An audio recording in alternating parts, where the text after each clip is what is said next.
My family's Jewish, but we didn't do any religion growing up, like zero. I'm not. I grew up in such a polarized society where either you were extremely religious and extremely orthodox, which nobody that I knew was, or you weren't, and you were like extremely secular. I blew the shofar at my synagogue. After traveling the world and meeting other klezmer musicians, I finally sort of found my way back into the synagogue, but from that angle. I grew up religious in Israel. I got drawn into the Yiddish music scene as a way both to kind of be in touch with the history of my people in a way that was really close to what I had been doing all my life. Americans who are studying music are going back to their American roots often to look for inspiration.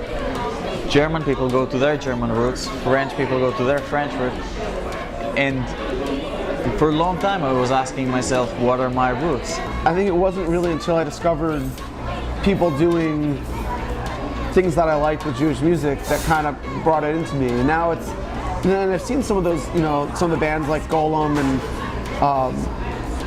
like Balkan Beatbox, and then all of a sudden now I started appreciating some of the more traditional stuff. And I ended up really just becoming passionate about klezmer music and going to workshops like Klez Canada and Klez Camp.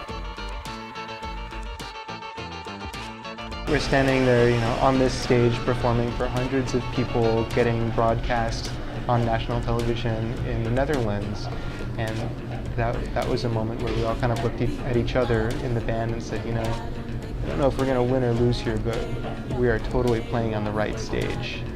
It's great. 2 or 3 years ago, I can't remember, at 1 a.m. the alarm in the building started to go off.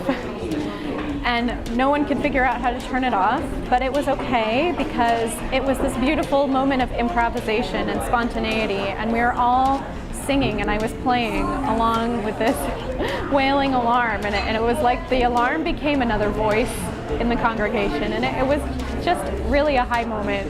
And it was a Methodist wedding, but so down in Tennessee, in Chattanooga.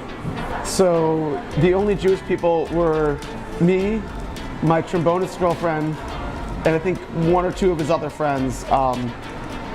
But at one point in the middle of the set, we kicked him off and we did the hora, and everyone was into it. He did it better than almost anyone I've ever seen. He had his legs up and his hat off and leaning back, and people were just basically carrying him and his wife the whole time.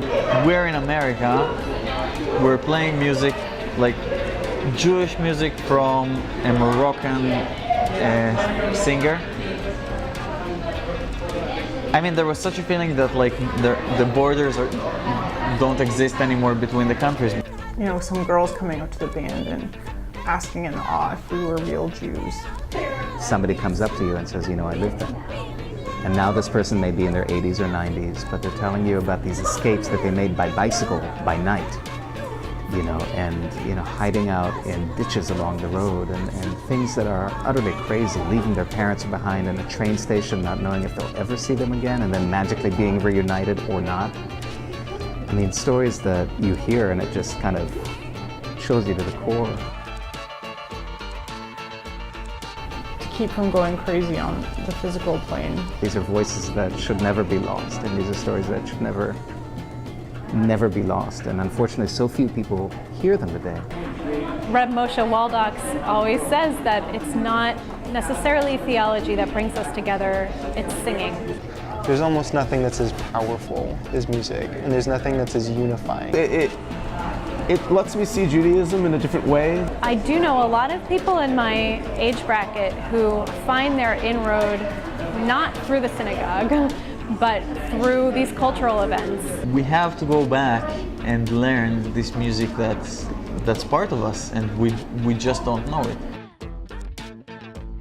For people like me, I get to experience music that is really Jewish and that is not exactly what I expected and not exactly what I thought. Things are always evolving, and I think that a festival like the Boston Jewish Music Festival gives an opportunity for musicians to come together and really do that, make that evolution happen. You want to give money to bands and musicians, you're not just supporting the music, you're supporting the culture. And you're supporting this, not just a preservation of the culture, but the forward movement of that. And if we, keep pushing forward, it's like we keep the culture alive. It's a really, really powerful strengthening tool for the community. When you're interested in supporting Jewish causes, this is it. How do we bring in the young families? How do we engage people together? Well, BJMF is already doing this. If you walk into a concert at BJMF and you look at the demographics, it's going to be a lot different than the demographics of a lot of synagogues on a Saturday morning. We want to build a sustainable, engaged Jewish generation. This is a key element of this.